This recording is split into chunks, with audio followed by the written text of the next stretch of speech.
Hi, I'm Nathalie Post, and I'm joined today by DePaul alums Ryan, Tracy, and Ami Schwartz from Beer on the Wall. Thank you guys so much for joining us today. Thanks, Nathalie. Yeah, thanks for having us. Yeah, of course.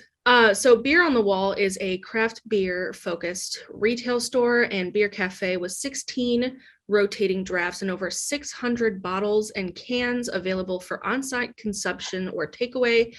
They combine the friendly service and social atmosphere of your favorite coffee shop with the focused selection on a specialty beer store to offer their customers a new, unique experience, and you can enjoy a beer while you catch up on emails or grab a six-pack to enjoy at home.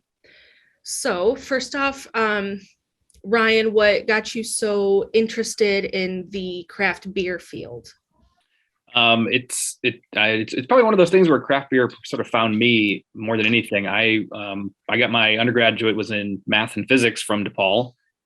So I went off and became a physicist, and I worked in the corporate world for, I don't know, maybe 10 years or so. Got to do a lot of traveling, and it kind of became my goal whenever I traveled for work to just try to experience whatever new brewery or whatever new beer I could find whenever I went on these trips. And it kind of got out of hand. Like towards the end, I was starting to, plan my trips and plan my hotels so I could just, stumble across the street and not have to drive myself anywhere. And it got to the point that I was so interested in the process. And as a scientist with a scientist background, I started getting into, fermentation science and how does beer get made. I started home brewing. I started, going to festivals and trying all kinds of rare beers. And eventually I went back to DePaul. I got my degree in entrepreneurship and, wrote a business plan just because I was like, well, this seems kind of fun. Maybe I'll just pretend that I'm going to own a beer store someday. Then of course, like 3 years later, threw out that plan and started all over again and said, actually, I think I might be able to do this. And I think this would be pretty fun. And then 2016, I took the plunge and we opened our first store in Park Ridge. Awesome. Ami, same question for you.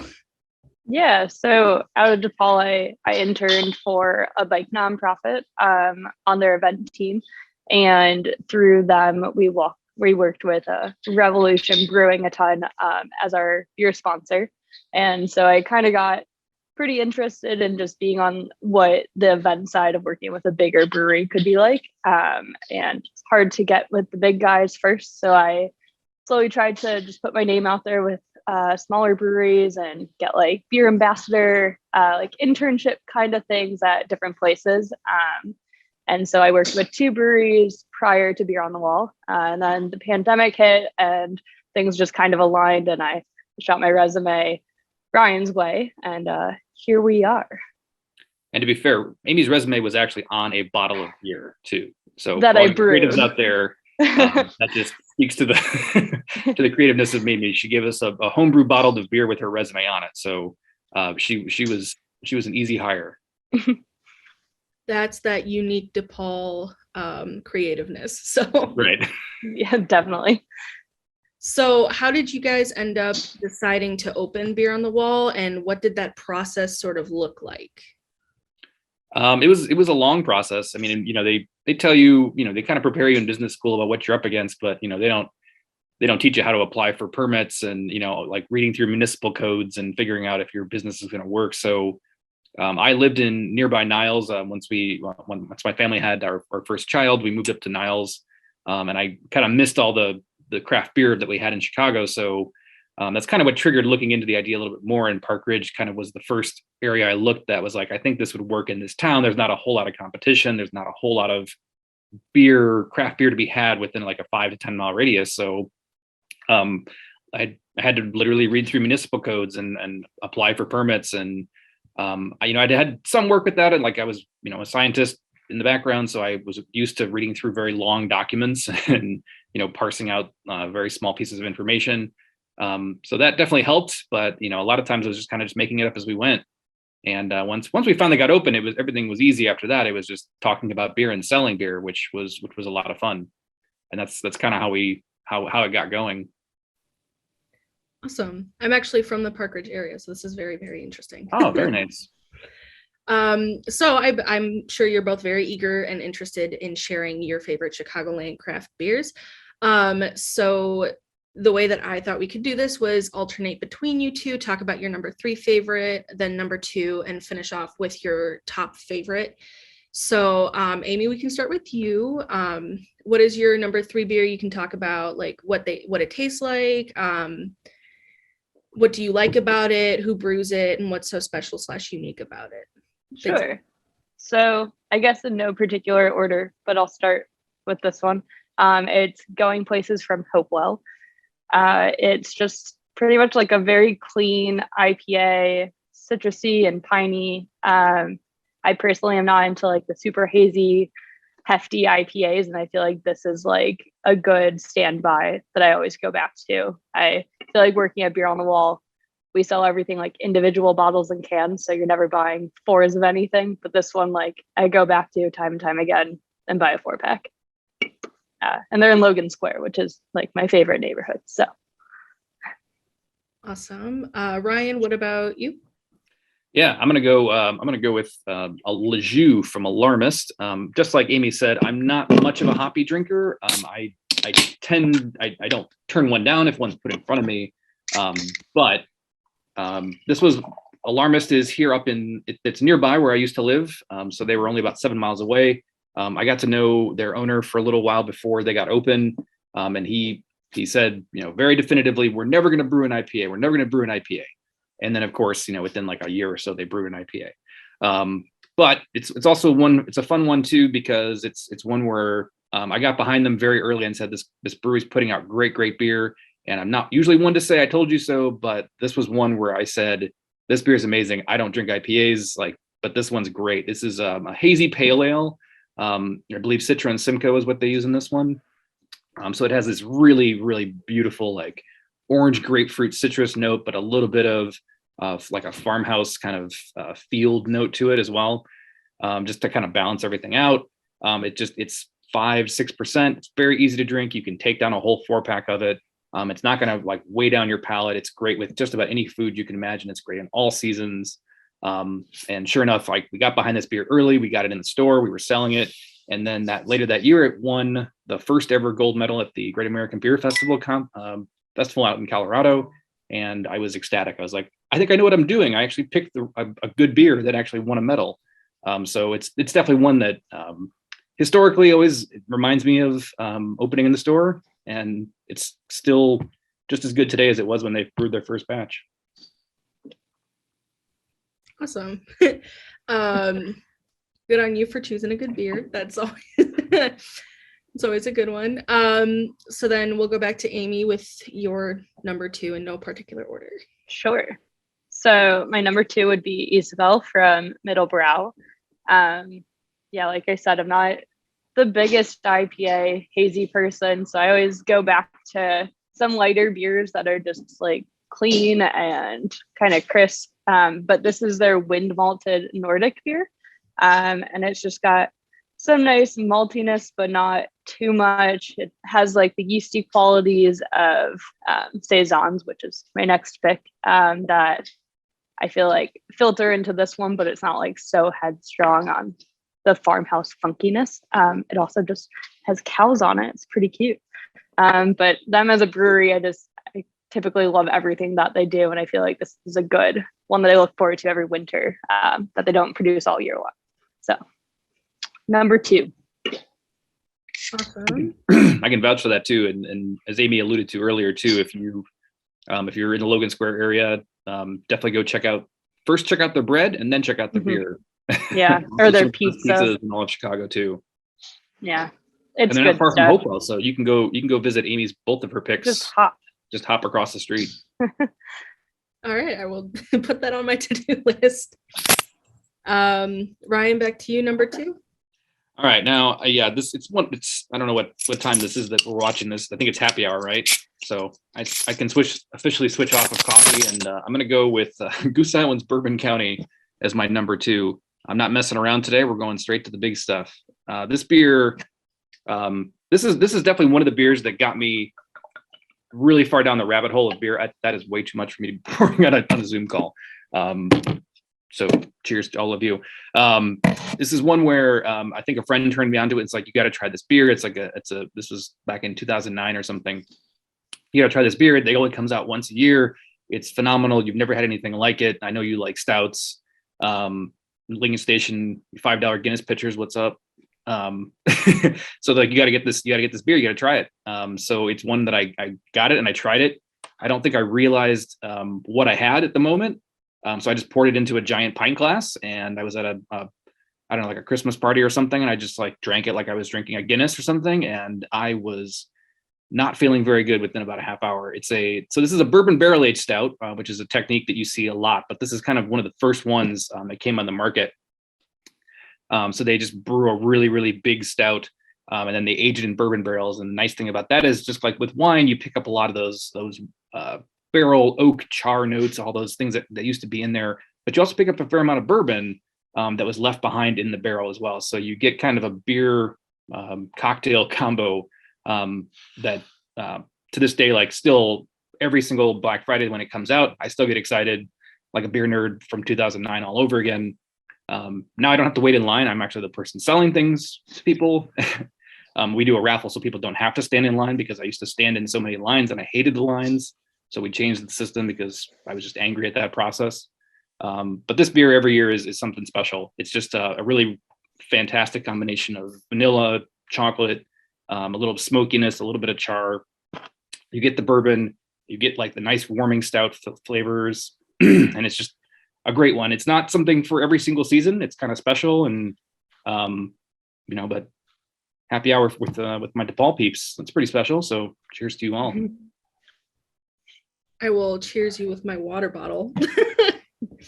The exact opposite. It's important though. Always hydrate. If all you people are joining us for a happy hour drink, make sure you hydrate as well. Yes. Very important. I think like the first thing they teach you when you come to DePaul is, if you are drinking, drink water in between each one.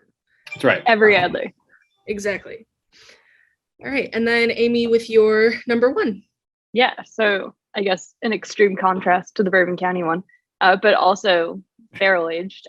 This is from Afterthought. They're out in Lombard, and it's their Amber Tradition Gin Barrel Aged. And so it's their beer de garde style beer that they then aged in a gin barrel. And I personally love gin the most out of any spirit. And so this is just combining like one of my favorite styles and my favorite spirit. But these guys are pretty small. They do relatively small batch beers. Everything's in these like very nondescript labels, and the contents inside each bottle is just like fantastic. And this beer has a lot of the botanical. Whoa. That was exciting on Zoom. It has a lot of the botanical. Vera is very excited to be on this Zoom call. I was like, wow, you picked me. It has a lot of the botanical notes that I like in a gin, with some of the tartness and funkiness of a saison. So there we go. He was going to find a napkin and have herself a sip. No better way to start a shift than just like beer on your pants. By the way, that's totally normal. That doesn't mean that the beer is bad or anything. That can go happen with a lot of saisons that ferment like that. Yeah. Just excited to be here. Just excited to be featured. All right, and then Ryan, back to you, number one. All right, I've talked a lot, so I'm just gonna. This is a real classic, easy drinker. This is Pulaski Pils. This is from Maplewood here in Chicago as well. They're a little bit further away than I think. Actually, they're probably not too far from DePaul. They're probably about halfway between DePaul and Logan Square. So if you're making a trip out, you can stop at Maplewood on the way. They're just at Diversey and Maplewood. Go figure. And this is one that you just pour into a big glass and you just drink. I'm a lager drinker, so I tend to like I tend to like beer that tastes like beer. And this is one of Chicago's best. There are many, and I go back and forth, but this is one that's consistent. And also Ari, the owner of Maplewood, is also a DePaul alum too. So figure give him a shout out to them as well. But clean, crisp, little dry in the end. Some lagers can be a little sweeter, and some can be very dry and crispy, and I tend to like them a little more dry and crispy. And this is one that falls in that category. They dry hop it with some really cool noble hops, I believe. Don't quote me on that. To give it that extra little herbal kick to it. And again, it's a softball beer, but it's also one if you want to sit down and focus on it and talk about beer and about the little nuances going on in here. It's a really fun one to drink. But I tend not to do that. I tend to just pour this in a glass and then just drink the whole thing. Because again, beer flavored beer, that's my favorite. It's always what you want out of a beer is for it to taste like beer. Don't get me wrong, like some other ones are fun, like a bourbon county that has bourbon, like has the bourbon barrel aged character to it, and a lot of IPAs who have the hoppiness. And Amy chose both of those saisons that are really fantastic from those breweries with some really, really interesting nuances and different flavors are really fun. But sometimes at the end of the day, after you've, talked about beer a lot, you just kind of want a beer flavored beer. It's a good reason. All right. So a few last questions for you guys. Firstly, what is it like to be a part of the Chicagoland beer community? It's a fun community. It's very, I feel like when in business, it seems more competitive, right? You have like major players that are always kind of working against each other. And it's like, who's coming out with the best technology and who's coming out with the best, X factor over that other business. With the beer community is a little less like that. It's a little more, I think, collaborative. They work together, and I think they kind of have a common, enemy in big beer and macro beer. So you see a lot of collaborations together. You see a lot of people working together. We have a lot of really great relationships with breweries in Chicago and afar, where people will come in, they'll do tastings, and they just enjoy talking to people about the craft. And I think for right now, that's really an interesting part about the industry, is that it's so welcoming and inviting. There's moments where it's not, but for the most part, it's pretty welcoming and inviting. And if you want to walk into our stores, like we definitely take that to heart and say, if you walk in the store and you don't know anything about an IPA, or if you don't know anything, you don't know the difference between an ale and a lager, we don't want to be pretentious about that. We don't want to shoo you away and be snooty about it. We want to, hold your hand and guide you and say, let's learn about beer together. Let's try that beer. Let's see if you like it. If you don't, that's why we do everything as singles. You drink that one. If you don't like it, cool. Let's go to something else. Let's figure out why you didn't like that one. Yeah, I would just say it's exciting. It's like every day there's something new coming out. There's always new breweries popping up, and like you never have. Like I said, there's like some beers I go back and buy all the time, but like you could really just never have something twice and constantly have other things to be drinking. And I feel like Ryan was saying, like you could be in one neighborhood and just like hop between 4 different breweries and have a whole variety of different styles and see what they're about without like ever repeating. Yeah, it's just exciting. It's like different day to day. You never get bored. A good thing, I think, to have something different every day rather than the monotonous schedule. And then the last question, just to kind of end the interview on, is along the lines of people new to beer. What advice do you have for people who are just getting into drinking craft beer and want to figure out what beer suits them best? Order flights. Yeah, you can just try a little of everything. Yeah, if you're ever in a brewery and they have flights, that's great. And to that same point too, if you're, don't be afraid to ask.